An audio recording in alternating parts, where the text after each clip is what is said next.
Meus amigos, o Galo deu entrevista coletiva aqui diretamente no CT Rei Pelé, na hora do almoço dessa segunda-feira. Uma entrevista onde ele se complicou com algumas perguntas, não respondeu diretamente algumas outras, dividiu responsabilidade. O Galo realmente não trouxe muita informação. O presidente Marcelo Teixeira deu entrevista para a Rádio Bandeirantes, disse que até pensava em reincidir com alguns nomes que não vinham dando certo. A gente até imaginou que ele estaria aqui para poder anunciar alguma posição mais enérgica, né? Quem sabe reincidir contrato de Casares, que tem contrato até o final do ano, explicar a situação de Serginho. Mas o Galo não foi capaz de explicar claramente algumas decisões que ele vem tomando à frente do poder executivo do Santos Futebol Clube. Seja bem-vindo de volta e seja bem-vinda de volta. Eu sou o Victor Salles, aqui do Alambrado Santista. Já vai se inscrevendo, deixando seu like, comentando aqui no conteúdo. Vou fazer esse vídeo rápido na hora do almoço para falar um pouco sobre a questão do Galo. Bom, o Galo começou a entrevista falando que tem que confiar, tem que dar mais tempo, que alguns jogadores vão demorar para se adaptar. Eu questionei ele sobre o processo, né? Qual que é o processo, qual que é a análise que você faz para fazer uma contratação de Casares, Serginho, Patrick e outros, né? E ele, nessa pergunta, ele tirou o dele da reta, colocando a responsabilidade em todo mundo. Ele falou que ele pega o nome, passa pro Carille, ou seja, o Carille aprova. Passa pro departamento de scout para ver número, analisa melhores momentos, piores momentos, partidas que venceram, partidas que perderam.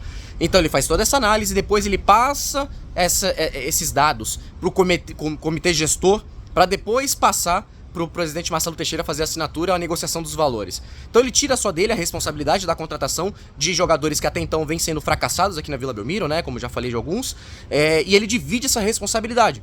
Ele, algumas respostas, exaltou demais o presidente Marcelo Teixeira, claro. Tem que dar aquela moral, aquele abraço, né? Para que ele consiga manter seu cargo aqui no Santos Futebol Clube. Elogiou demais o presidente. Mencionou diversas vezes a questão do Campeonato Paulista, né? Que já passou, mas ainda é muito presente nas falas do Alexandre Galo. Se enrolou na pergunta quando o Felipe Noronha disse da questão dos jogadores não darem entrevista. Ele aparentemente não sabia que não tinha zona mista ao sair da Vila Belmiro e que isso faz os jogadores se esconderem, né? Porque os jogadores não falam, né? A gente não consegue uma coletiva, a gente não consegue uma entrevista exclusiva, então os jogadores ficam bem escondidos e ficam bem confortáveis nos seus erros, nas derrotas. Vêm aqui, treinam de manhã, dá 11 horas da manhã, eles estão indo embora. Então é muito fácil a vida dos jogadores do Santos porque poucos são questionados. Também o Wagner Frederico questionou sobre os valores de Patrick. Patrick vai custar 5 milhões ao Santos, mais 2 milhões pela intermediação. Ele ficou um pouco nervoso, disse que o Wagner estava com uma fake news, que não tinha intermediação irregular, mas não tem nada de intermediação irregular mesmo. O fato é que ele precisa passar ao agente do jogador 2 milhões e pagar ao Galo 5 milhões. E ele foi questionado se ele acha que foi uma boa contratação, e ele disse que sim. E olha, e pasmem, ele disse que a questão do Patrick, eles contrataram o Patrick para ser titular e pensando na Série A. Não é possível, meus amigos, que o Patrick passou por uma análise de scout competente. Não é possível que ele passou por uma análise técnica para resolver. E ele disse mais. Ele disse que o Patrick veio para ser o jogador para disputar a posição com o Guilherme. A gente já viu que na ponta ele não tem velocidade, ele tá pesado. Ele foi muito questionado sobre isso. Só que as respostas do Galo foram muito evasivas, a gente não conseguiu extrair nada de muito bom. Eu acredito que foi até pior para a imagem dele, porque ele se complicou em algumas perguntas, outras ele se alongou demais. Dá para perceber que no balanço geral ele entende que a contratação na gestão dele foi positiva. Então, assim, a gente pode até concordar com o João Schmidt, com o Guilherme, a gente pode concordar com mais aí, com o Aderlan, né, com o Gil.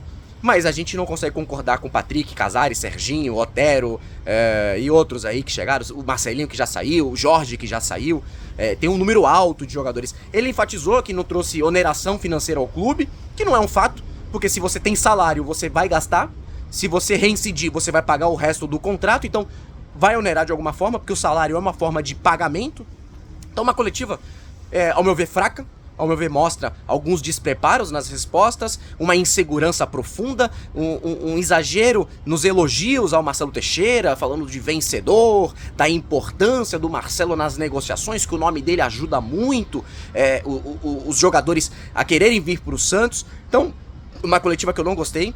Eu achava que ele vinha dar alguma posição, alguma coisa mais firme, né? Falar de rescisão, falar de fato, tipo, errei na contratação, na análise do Casares, o Serginho não tá correspondendo, mas não. E para vocês que sempre falam assim, vocês têm que ser mais duros na coletivas, eu achei que eu fiz uma pergunta direta, respeitosa, mas direta. Ele compartilhou a responsabilidade entre outros departamentos, mas não dá pra repetir pergunta, não dá pra ficar confrontando, não dá pra entrar em embate, porque aqui tem mais jornalistas querendo fazer perguntas, tem que dar espaço pros outros. Tiveram boas perguntas na coletiva em geral, se você não assistiu, vai lá na Santos TV e assiste, mas eu sinceramente não gostei. Não achei que trouxe nada de produtivo. Foi uma coletiva que eu gostaria que tivesse um pouco mais de impacto. Pra mim, só trouxe algumas verdades que eu já entendo. Eu acho que, na análise geral, ele ainda acredita que ele faz um bom trabalho. E ele disse que pra janela do meio do ano, ele pretende trazer reforços. Não disse números, não disse posições, mas ele falou que espera agora mais acertar do que errar. Essa análise rápida aqui, meu braço já está cansado de tanto ficar pra cima, diretamente do CT Rei Pelé para o Alambrado Santista. Fiquem sempre no Alambrado Santista. Até o próximo vídeo e tchau, tchau.